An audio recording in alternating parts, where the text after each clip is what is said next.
Okay, so in 1917, remember that World War I doesn't end until 1918, but 1917 is a really, really big turning point in the course of the war. And there are two major events that we need to discuss. First of all, you need to understand that the United States doesn't really get into World War I in 1914. They're not a part of the Allied powers or the Triple Entente powers. President Woodrow Wilson was a pacifist. He did not believe in becoming embroiled or entangled in European wars, and that was a longstanding policy, U.S. foreign policy, dating back to the Monroe Doctrine, and even before that with George Washington's farewell address. There wasn't support for sending United States soldiers overseas to the European theater to fight in what many perceive to be a European conflict. Now, that does eventually change because, and here, by the way, are some examples of kind of the cultural feelings or the context of the time in the United States. There were a lot of peace demonstrations, a lot of fear about you'll lose your son overseas. There was look over here to the right, that's actually an album cover or a music cover to a very popular song in the United States in the 19 teens. I didn't raise my boy to be a soldier, but there was not, as I said, the popular support for the United States getting involved.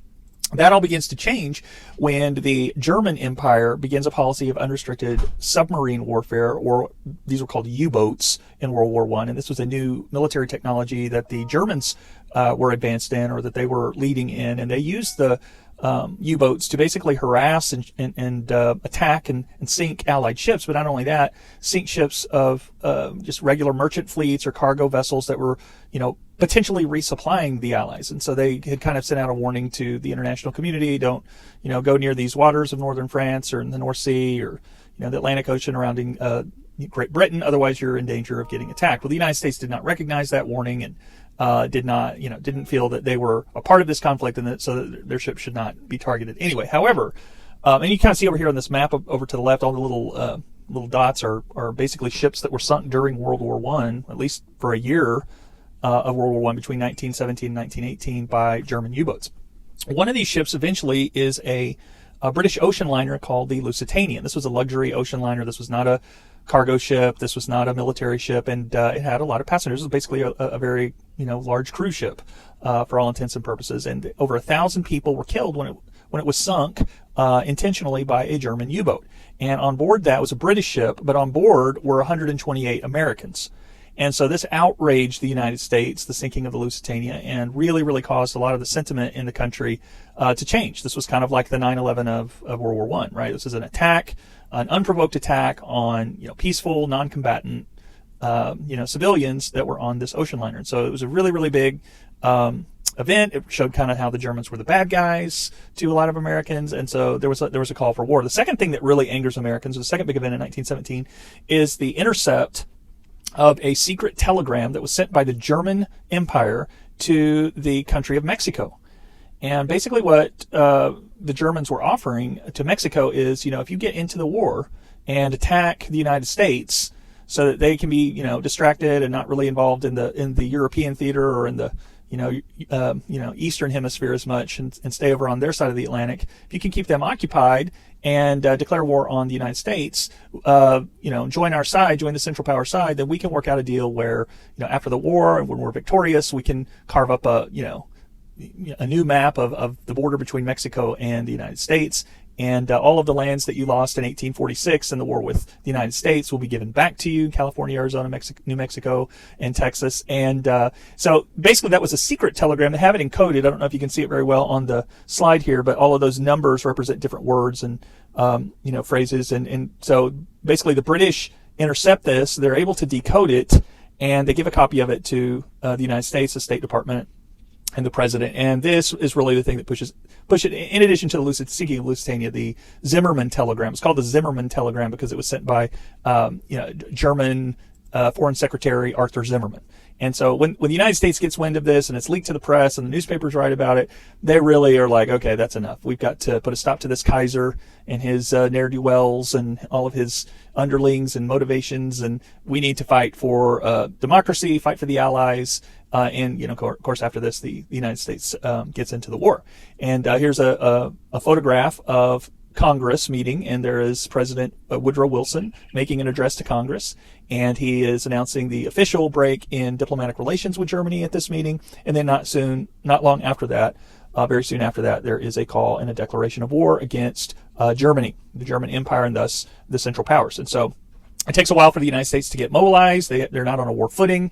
They got to call up all of their soldiers, and they have to start making, creating these great naval fleets and infantry divisions. And so they don't really get over there and get going for, about 6 or 9 more months, maybe a year. So really they're coming in right at the tail end of the war. You can kind of see, the American, or this is actually British propaganda posters to encourage people to enlist. If you recall, the Germans in the Schlieffen Plan, they go through Belgium on their way to invade Paris, and they, basically violate international treaties and neutrality law, and do some terrible things to the Belgian people who were, basically reporting on them and conspiring against them. And so you can see over here on the left, it says, "Remember Belgium," and then you've got this Prussian, very ominous looking Prussian soldier carrying away this poor innocent girl, and fire burning in the background. So we've got to put a stop to this.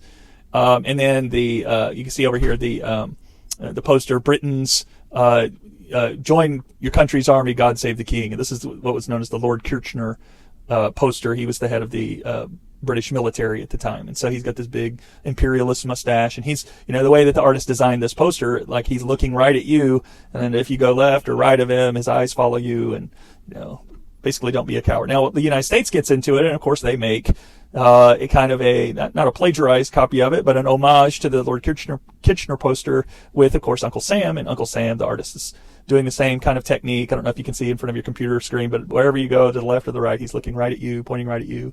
I want you for the United States Army. And you see lots more propaganda coming out after the declaration of war. You've got, in order to gain support or increase enlistments, you've got this King Kong creature. I think the King Kong came out in the early 20th century, so right around this time. So this was in the collective imagination of the country. And you've got King Kong, and I don't know if you can see his helmet, but he's wearing a traditional Prussian pickelhaube helmet there, and it says militarism on it.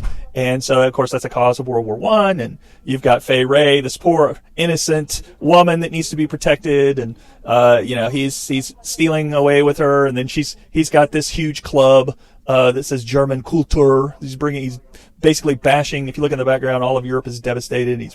He's bashed Europe. And now, and if you look down here at the very, very bottom, you kind of see underneath his feet, it says America. So this kind of this reflective, background here, where you see kind of the buildings reflected in water, that's supposedly the Atlantic Ocean.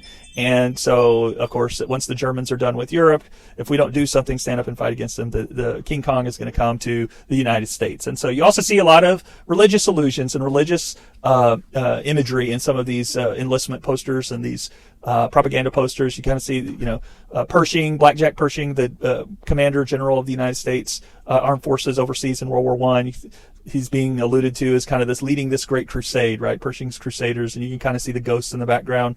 World historians should recognize the Crusades as this great, religious endeavor to free, a land from evil people, right? Or people that are not a part of the one true thing, whether that's the democracy or Christianity or whatever. So there's kind of some religious allusions. There's another religious allusion. Obviously, this looks like a European soldier, or maybe it's an American soldier, is getting crucified by the Germans. You can tell they're Germans by their helmets, and who's coming to be the savior of this crucifixion. Of course, the United States flag in the background, and the American doughboys coming to fight overseas. Now, pause for a second. So that's what's going on in 1917 in the United States. 1917 also had a huge impact, or a huge amount of change in Europe as well. And 1917 was the year that the Russians had finally decided that they'd had enough. That they were leading all of the Allied powers, in fact every country in Europe, with the largest number of casualties, the largest number of deaths in World War I. They were suffering.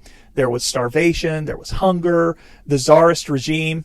If you look at here's Tsar Nicholas II and his family, the old school Russian monarchy essentially was not meeting the needs of the people. There was this great, protest of 20,000 people that march on the Tsar's palace to try to, basically like during the French Revolution, we don't have bread.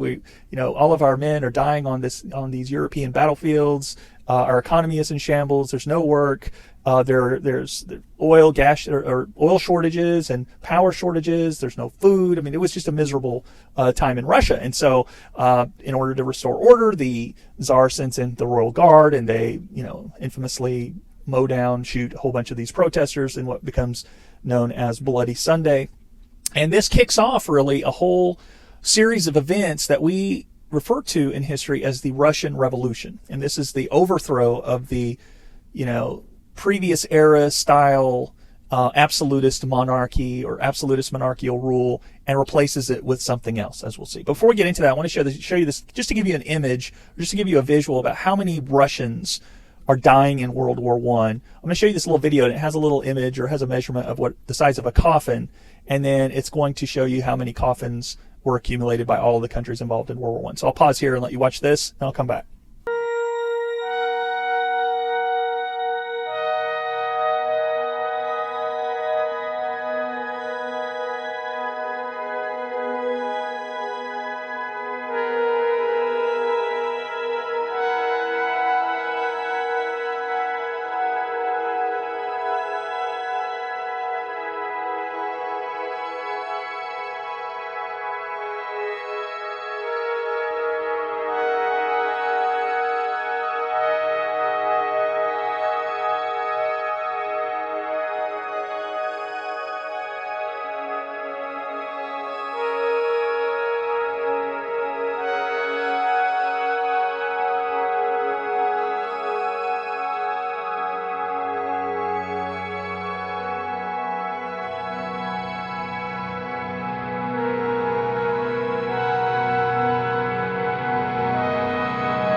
So pretty powerful stuff when you look at an image like that. So clearly the context here, Russia is in a position, a social, political, and economic position ripe for revolution. And people wanted to change. People wanted to see improvement in their everyday lives. People didn't understand why, Russians were sacrificing millions and millions and millions of their sons and husbands and brothers. And they saw that the government under their Tsar Nicholas was completely inept. And so radical socialists like this guy, Vladimir Lenin, promise a change in the suffering. And he and the Bolsheviks, is what they were known as, began going around the country, and they began rebel rousing, and they began stirring up discontent and promising peace, land, and bread. Now, prior to 1917, the Tsar, he had been agitating for communist, Marxist, socialist revolution long before World War I. He's actually exiled from Russia, but the Germans during World War I kind of sneak him back in a secret train ride into Moscow, and so they kind of inject him back into Russia during the war like a virus, and it spreads, right? And that was a successful strategy. And he goes around and he has a lot of willing listeners to hear his promises, and he and the Bolsheviks are able to start this overthrow of the Tsarist regime. And so, okay, what I'd like you to do now is go to Canvas. There is a video on the Russian Revolution with some questions as you watch the video, and that will conclude class today. Thank you all. As soon as you're done with your Ed Puzzle on Canvas, class is over, and I will see you next time.